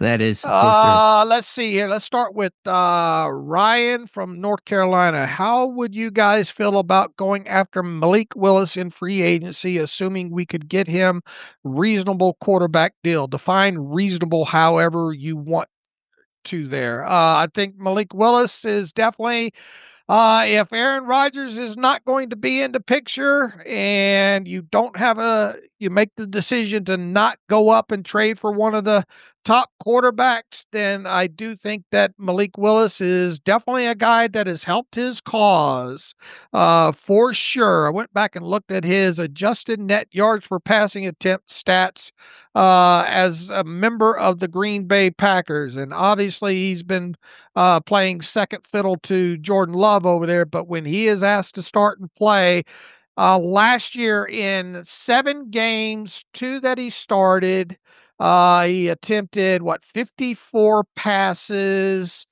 completed 40. He had a adjusted net yards per passing attempt number of 9.24, which is outstanding, but it was small sample size. And then obviously this year so far, 1 game started. He was, and for the 4 games that he's appeared in, 30 of 35. 12.29 adjusted net. The only downside with Malik Willis at this point in his time with Green Bay is that he has 89 total pass attempts so far. He's played phenomenal. He's used his legs. Look, in the limited time that he's played for the Packers, he's looked like a totally different quarterback than he did in the time that he did with Tennessee. And in Tennessee, he only had 66 pass attempts with them as well too. So the only drawback where you'd have to obviously be careful with is guaranteed money, average yearly value, on the fact that this guy has 155 total pass attempts in his 4 NFL seasons. And once again, what if you're going to make the decision to go down that road, you better look hard and long at what Green Bay has done offensively, schematically, everything that has made him successful in the limited amount of playing time that he's played in Green Bay. Yeah, it's certainly going to be a big talking point, especially if Rodgers is not back for whatever reason. And his play's been great. And he's a classic case of we all knew the story on him coming out of Liberty. Like he was a raw quarterback who needed time. And then, of course, he got pressed into action. And lo and behold, he struggled and everyone killed him for it, even though we all knew he needed time and could not play right away. And if he did play right away, he would not play well. And of course, he did not. And so it's no surprise to see him with a couple of years in the NFL, some time to sit and learn and grow and get in a good system, good coach in LaFleur, for him to play well. And there are some parallels between LaFleur's system or Arthur Smith's system. Aaron Rodgers talked about that whenever he came over. So that would be an attractive situation. And you like the quarterback mobility that you would get back for your offense. Right. But as you said, 89 pass attempts in 2 years, it is not a lot to go off of. And that just kind of makes it inherently a little risky with a guy that you just have not gotten a lot of snaps with. Right. Now, look, he in a limited amount of snaps, he's looked really good, but you're making an investment, and you better be careful with the guaranteed money. And I imagine they would be. And might there be another team out there that offers them more? But I mean, Mike Tomlin obviously looked long and hard at him in the pre-draft process and had the pro day, or he had some sort of dinner or pro day dinner with him and all like that and all. I mean, it's attractive on the amount of tape that Malik Willis has put out there in these 2 seasons with Green Bay. There's no doubt about that. Now, as you said, there's going to be other suitors. The quarterback market this year is depressed and bad. There really aren't a lot of viable options. Who wants to trade for Tua or Kyler Murray? Not many teams, I'm sure. Daniel Jones, torn Achilles, probably just re-ups with the Colts anyway. The draft class is pretty poor, especially if Dante Moore goes back to school. It's Mendoza and maybe Ty Simpson, but not a lot happening there. So that's going to drive up the interest in Willis even more. So, will Pittsburgh be able to get him is certainly a question. But I think there certainly will be interest there if Rodgers does not come back. I do wonder, was this Tomlin's guy in 22? And did the organization and Colbert kind of shift more towards Pickett last second? We'll never know. It's always a team decision, as they talk about. But I think Tomlin certainly had an affinity for Willis and what he could do down the road, coming out of college. The short answer to the email is yes, they should look into it. Absolutely. But they better do their homework. And it has been attractive, once again, in the 2 seasons, the limited amount of snaps that he's played. Absolutely. You do wonder what that contract would look like. It's not going to be anything crazy. I don't think you're worried about necessarily like overpaying. I mean, the bidding war may drive it up some. So I guess that is a concern. But it's not going to be a Justin Fields 2-year, $40 million deal. It's going to be pretty low level, I would imagine. I just wonder would it be 1 year? Would it be 2 years? What is the money on that? Do you have any thoughts what that contract would look like? I think the Steelers would obviously try to do at least 2 years on it. And I think they would only do guaranteed in the first year.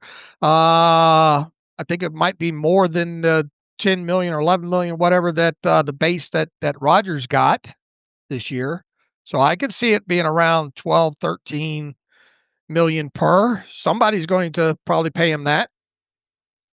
Yeah, you wonder, though, if you're Willis, do you take a multi-year deal with only 1 year guaranteed? Would you rather just take the 1 year deal or go take a 2 year deal with probably more guaranteed money from another team? Kind of the Fields situation where the Jets offered some more guarantees and Fields went elsewhere. So we'll see. It'll certainly be a discussion point, though.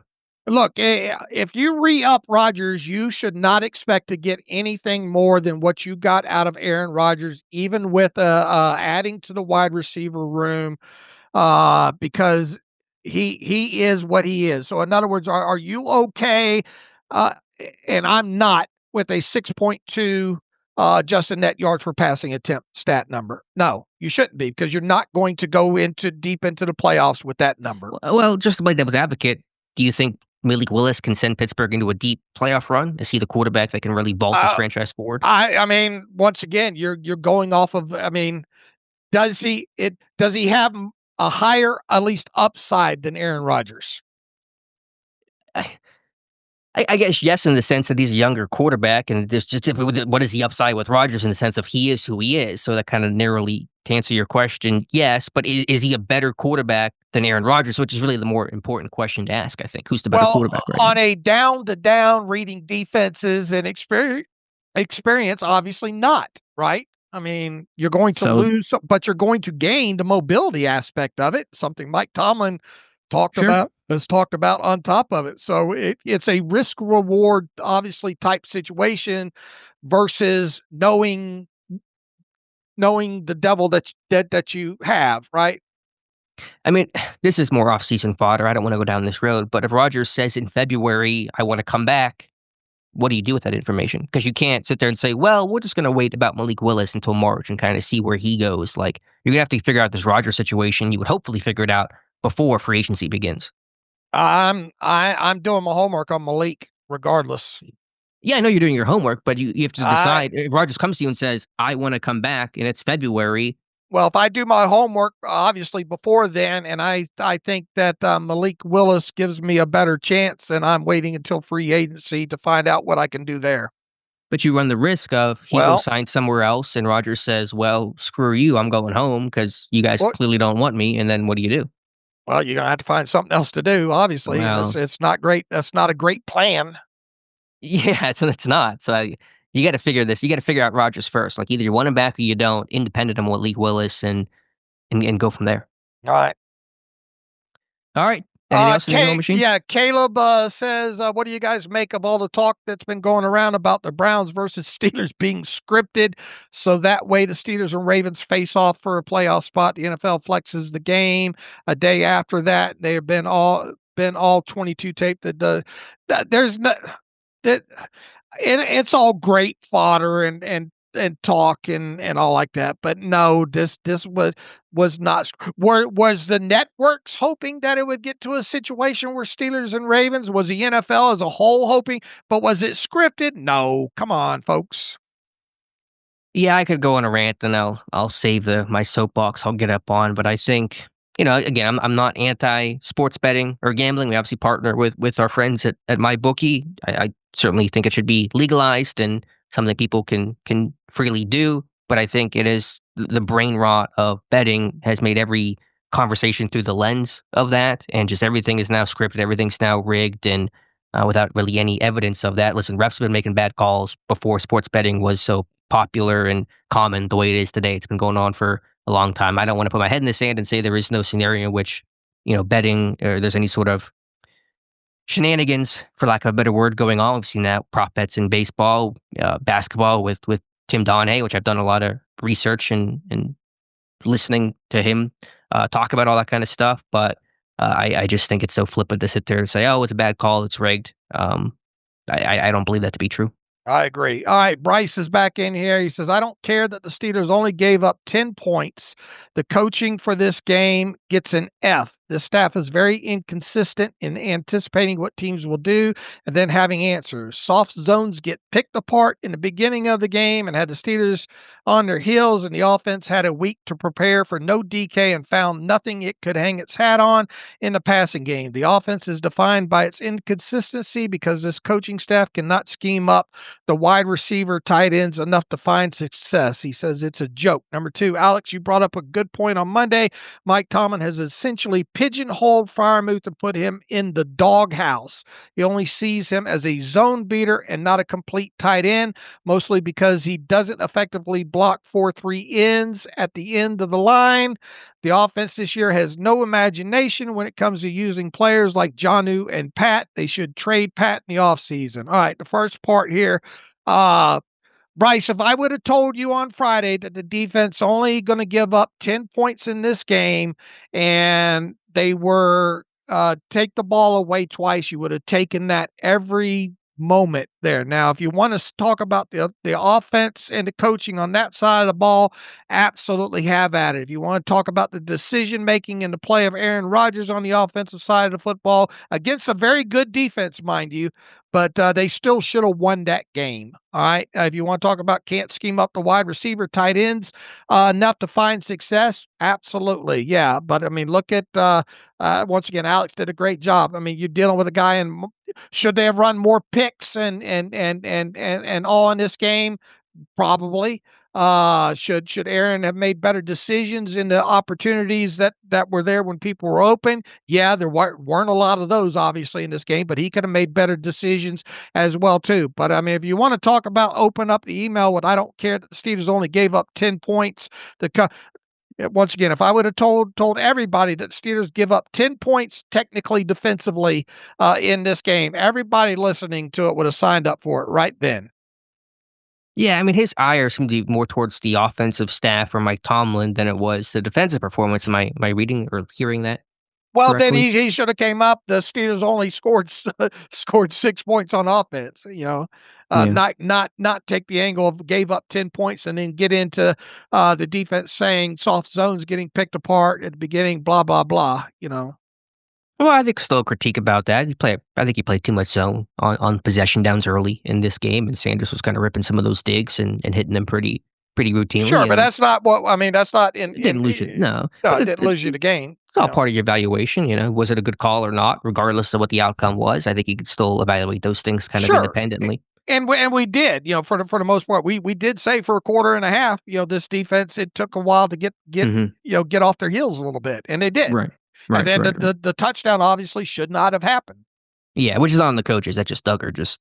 I think it was such a bad ball by Sanders that Duggar just completely lost it, and that's what happened on that play. But you still got to make that play. Obviously, you gotta find the ball. That's your job. Freiermuth.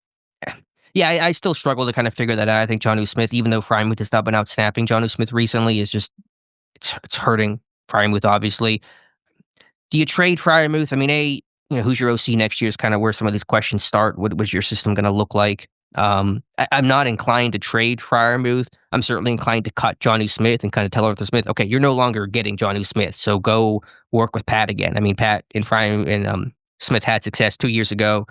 He certainly is capable in an Arthur Smith offense, and so I think what you do is you cut Jonnu Smith, you keep Freiermuth for at least another year, and if the production still isn't there, then maybe you look to make a move after 2026. I agree with you. All right, Brian Tellini in here says, Happy New Year to you both. Looking for your thoughts on the inside linebacker group this year. Like the rest of the team, it seems pretty hot and cold, and overall I expected more impact plays from this group. Another strong performance from Queen like he has last week would be great way to finish off the regular season. How would you guys rate their performances this year?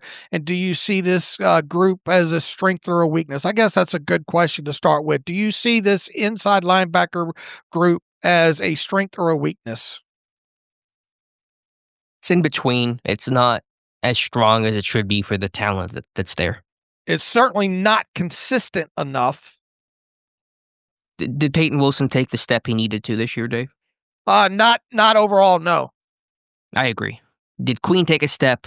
I think he took a step, but it has still been a little up and down. You're right.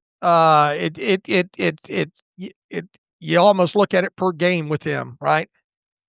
Yeah, it was a poor start and then a really good kind of early mid-season, and then it regressed again, and then it's getting better. So it's really kind of been roller coaster. The communication has been better, though. This defensive communication has been better across the board, and I think Queen deserves credit for that. Year 2 as the Green Dot guy. All right, Brian, I'll agree with you this. They need a strong performance out of Queen and everybody else in the middle of that defense. Line, everything against Derrick Henry and company. So that's going to play a big part.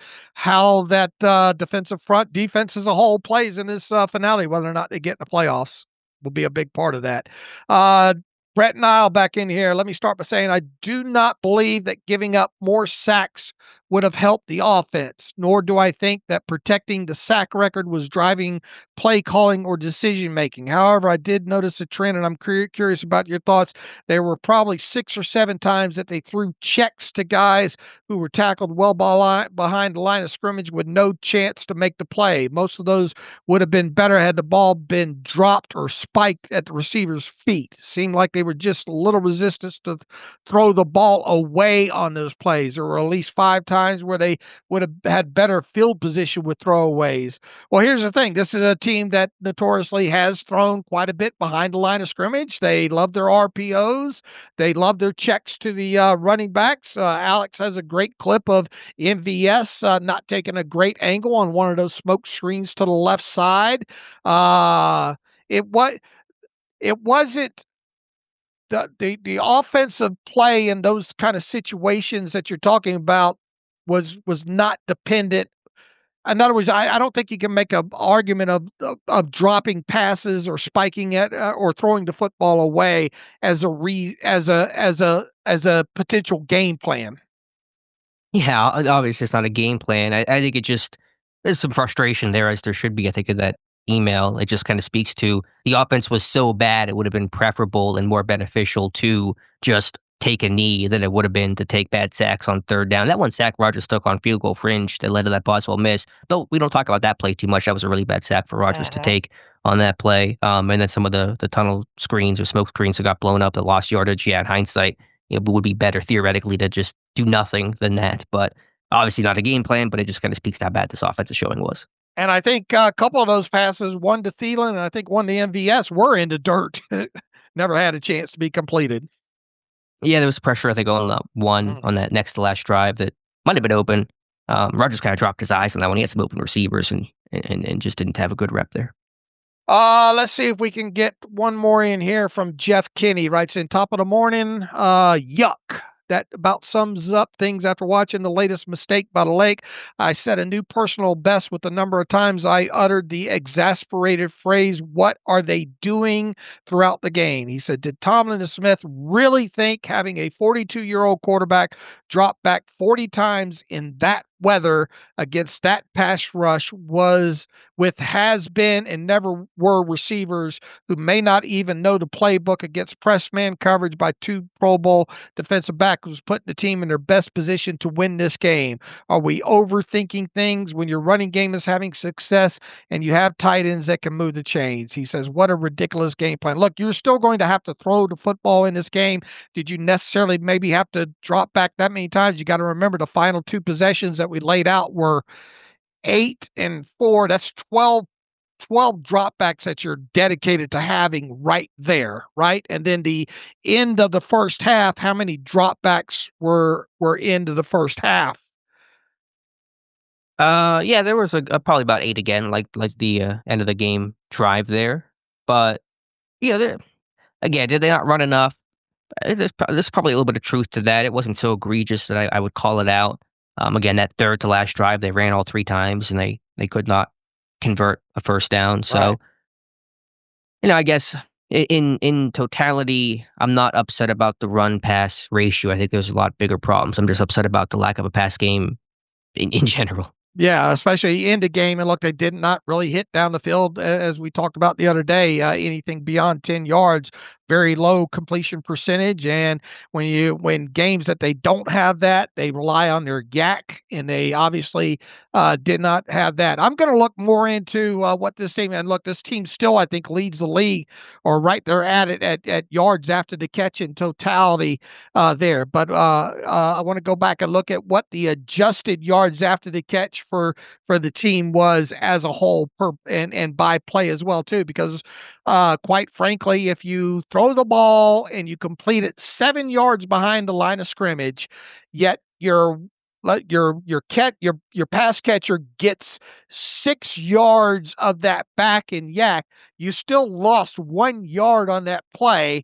And other than field position and hitting yardage and all, what is the benefit in yards gained after the catch when the ball is completed behind the line of scrimmage, Yeah, I mean, just trying to get some guys in space with hope that they'll do something with that space, which has sometimes worked this year.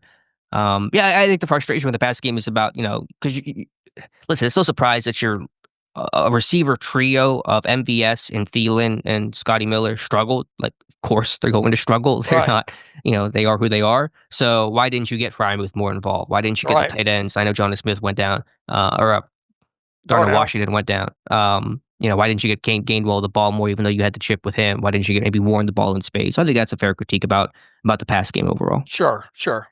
Especially not getting the ball. I mean, Gainwell put together some good games, and for him to have the output that he had was disappointing in that game. Yeah. But by the way, Pittsburgh is leading in yak and yak per completion and last in air yards. All right. That adds up. Okay. We got through some reader emails there. You and I'll be back on Friday. We have Jonas, I believe, lined up again for Friday to talk to us about the Ravens going into this one. We'll get into the injury reports and what those look like and do our normal kind of Friday show, if you will. So in the meantime, you can follow me on Twitter at Steelers Depot.